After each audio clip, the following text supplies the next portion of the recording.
Alright, here is the unboxing of the Starless King Crimson box set. And we'll see if I can get my autofocus to work right this time. So, on the front we have Starless, same theme as the original Starless and Bible Black cover, but just with that one word. Top spine, King Crimson 40th Anniversary Series.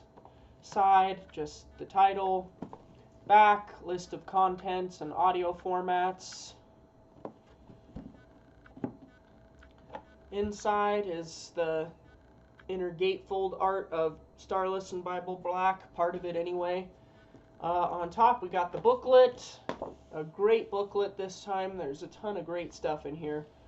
So in here we've got the title page, pictures, complete list of contents.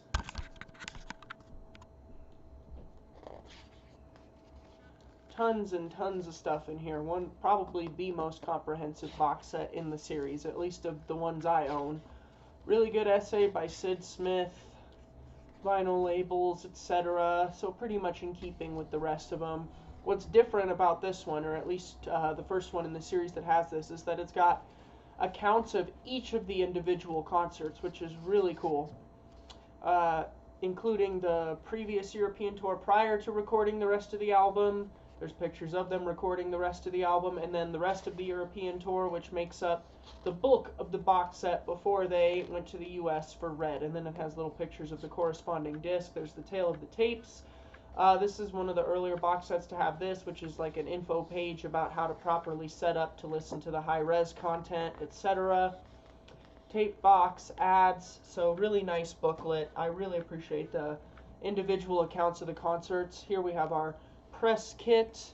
This just fell out of it. This is the Frankfurt ticket with the download code on the back. I tried the download code, it didn't work. It must have been outdated. Here's the little pamphlet, same one that was in the court box set, just illustrating a bunch of the other catalog. Here is a handbill from the Zurich show. If there's any Italians or Swiss people or Germans watching, I'm sorry if I butcher the names of your cities. I don't know any of these places, not all of them anyway. I haven't translated this because it's all in, I don't know what language it's in, Swiss or whatever, I don't know. Here's a lyric sheet for The Great Deceiver with tons of stuff crossed out. Here's Guts on Our Side, which was only performed once, and it is included in the box set. A memorandum with all the tour dates on it. A little press flyer thing, biography with the page for each of the band members, and then some like reviews in the back. I imagine this would have been in the original press kit for EG. Then a contact sheet of a bunch of the different promo photos, and then an official promo photo of the band at, this time it would be Air Studios, not Command or Wessex as the previous albums were. Then we've got some more memorabilia. We've got this flyer for some of the European dates, including the Apollo is listed on there, one of the shows in the box. Then we've got this giant flyer for the Zurich show. We've got the album print of the original Starless and Bible Black album with the gatefold front and back cover. And then the lyrics insert is on the front side of this, and then the bonus discs are on the back side, so there's 3 bonus discs away from the main content. There are 8 CD wallets, 2 for each band member. So the first one we have the Glasgow and first disc of the Zurich show, released in part on The Great Deceiver. The rest of the Zurich show and the Amsterdam show, which was previously released as the Night Watch, but is newly mixed by Steven Wilson in this box set. We've got Udine, Brescia, and Paris. The Udine show is incomplete, but the rest of it is included in bootleg form as the final disc of the box set, and then the Paris thing is just the soundtrack to the video portion. We've got Avignon, Besançon, and Augsburg, Dieburg, Heidelberg, and Mainz. The Mainz also has a surround sound mix.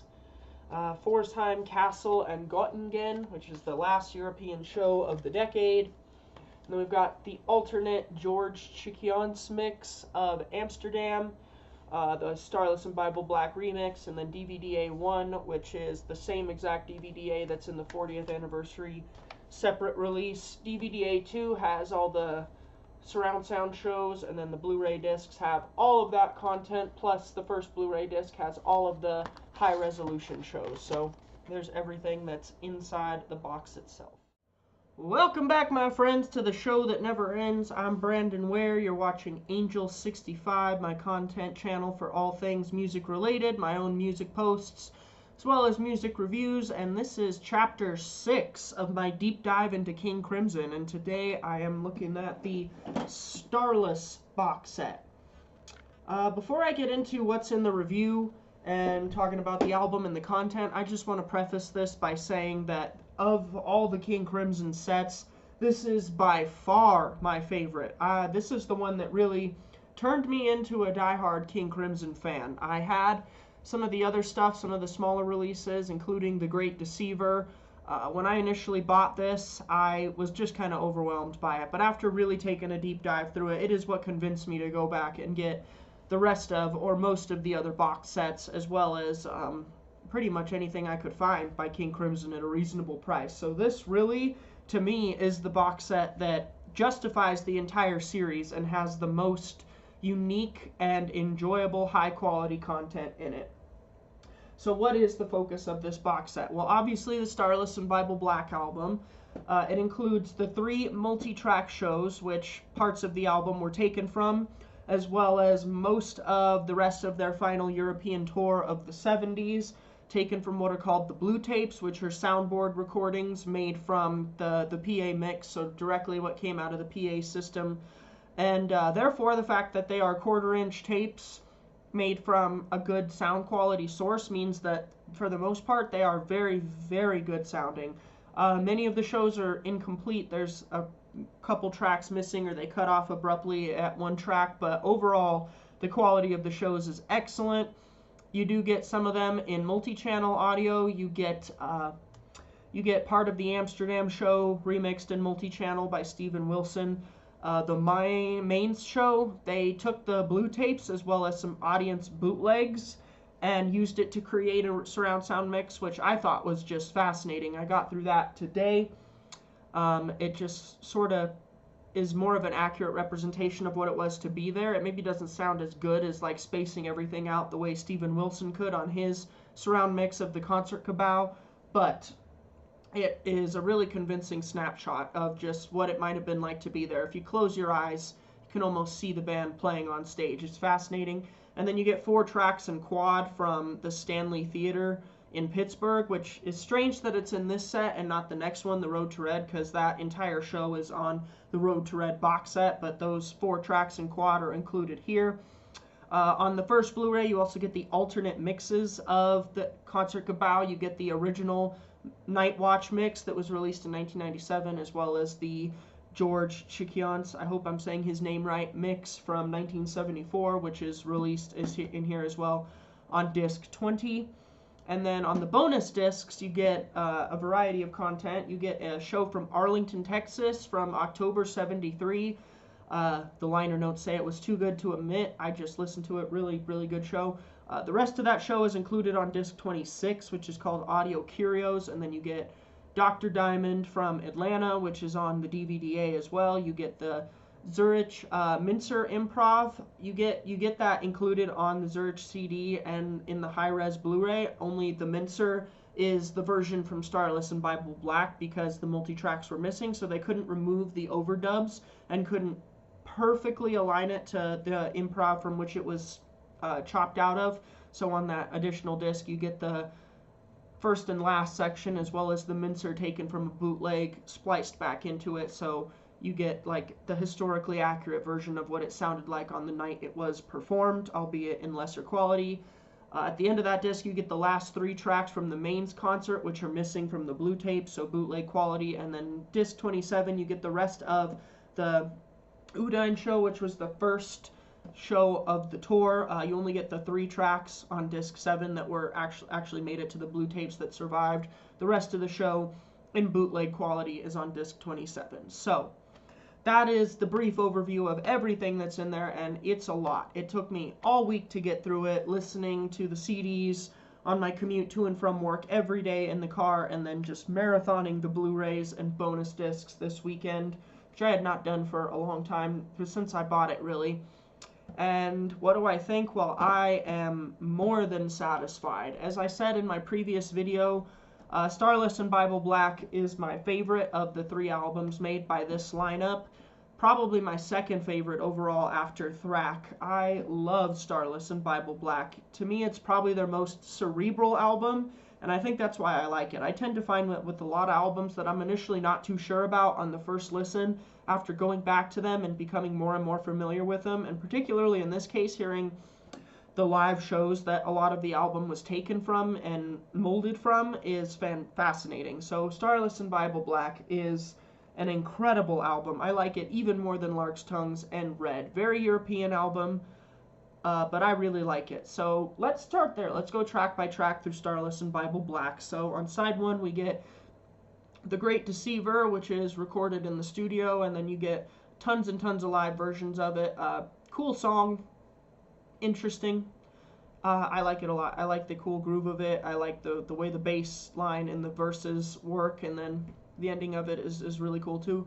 I really like Lament. Lament is an awesome song. I love the humor in it. I think the humor of just like the record industry comes across well, and I don't know, it's reflected by a lot of statements Robert has made about the difficulties he had trying to secure the rights to the Crimson catalog after the fall of EG Records. So to hear a song about that from the period is interesting. And then we get We'll Let You Know, which is from the Glasgow show. Great improv, funky bass line, really interesting.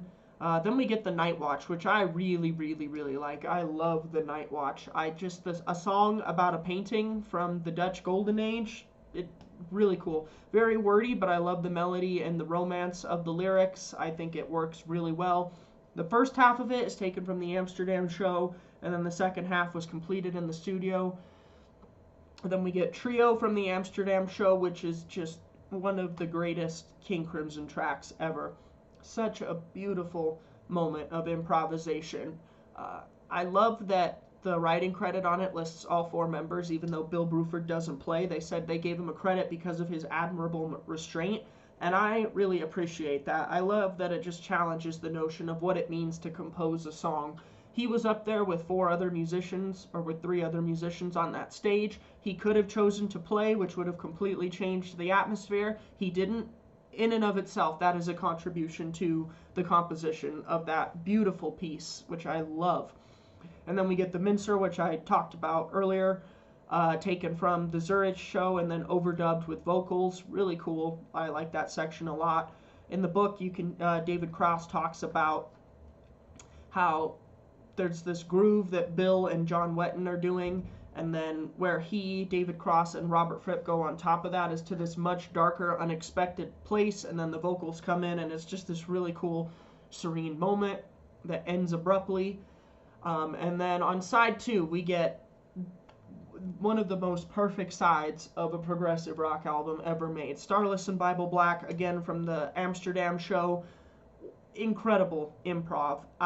Again, this is one of those moments that when I first heard this, I just did not understand it. But after hearing it over and over again, and then within the context of that show, I just appreciate it so much. Just how well the musicians are listening to each other, and that little 8-minute journey that they go on together, where they're clearly not sure where it's going to go, but by listening to each other and just enjoying the spontaneity of that moment, they produce something that's really wild, really eerie, really creepy, but some groove in there as well. And then we end with Fracture, which is mind-blowing. One of the coolest tracks ever. Clearly in the Lark's Tongues kind of category. The main theme of Lark's Tongues is recapitulated in there multiple times, even though it's not necessarily considered part of that suite, but just an epic composition. I love the guitar in it, and I'm actually trying to learn it on guitar. I've been working on it for about 4 months, trying to get that Motto Perpetuo up to speed and approximate Robert's picking technique just so I can play it right. Not there yet. I probably would give myself like a C- in the way I can perform it now, but Hopefully, maybe by the end of the year, I'll get there. It's insanely complicated, but so cool. And what really makes it, though, is the way the bass and the drums and David Cross's keyboard just mold underneath it. The way they constantly imply different meters over what Robert is doing. And then there's that quiet bit where it's very eerie and you're not sure when it's going to go. And then when Robert comes in with that chugging chord and the whole band just brings it to that climax, it is amazing. Perfect end to an album. So Starless and Bible Black, the album itself, well, I feel like it deserves like a 6 out of 5, an 11 out of 10. It's such a cool album. I love it. It's one of those albums that if you spend some time with it, eventually I think you can grow to love it. There's many albums in prog rock that fall into that category, whether you consider this prog rock or not. Other albums like that are like Wind and Wuthering by Genesis. That's one that I just did not get for a long time, and eventually it became one of my favorite Genesis albums. I love Starless and Bible Black, so it would follow that I love the set as well. So the 3 multi-track shows all sound amazing. I checked them out on CD and on the Blu-ray because having them in high resolution and hearing them on my good sound system at home was fascinating. I don't necessarily think the additional mixes of the Amsterdam show were required, but it's nice to have them in there for historical completion purposes.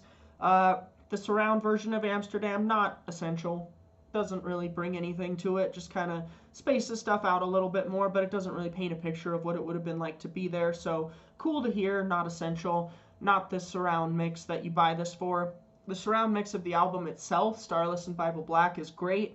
Of course, the trio section and the mincer section, the multi-tracks are missing, so it's up-mixed into 5.1, and then on the CD and on the original vinyl as well, which I reviewed 5 episodes ago, they used just the remastered of the original mix since they couldn't remix it.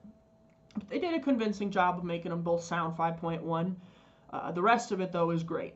To hear the studio stuff in 5.1 and then Fracture in 5.1 really illustrates what was in the original version from Amsterdam versus what they later overdubbed on top of it. You can hear a lot clearer the differences in those things, and the fact that they were able to create such a convincing composite of a live and studio environment is fascinating. So all of that is amazing. And then you get the board bootlegs, which is almost overwhelming because there's just so much there. But to go through it and listen to the songs evolve night by night and listen to the different improvs night by night was a very rewarding experience because the sound quality is good and every single show is different. Even though the set list remains largely the same, there's moments in the songs that change from night to night.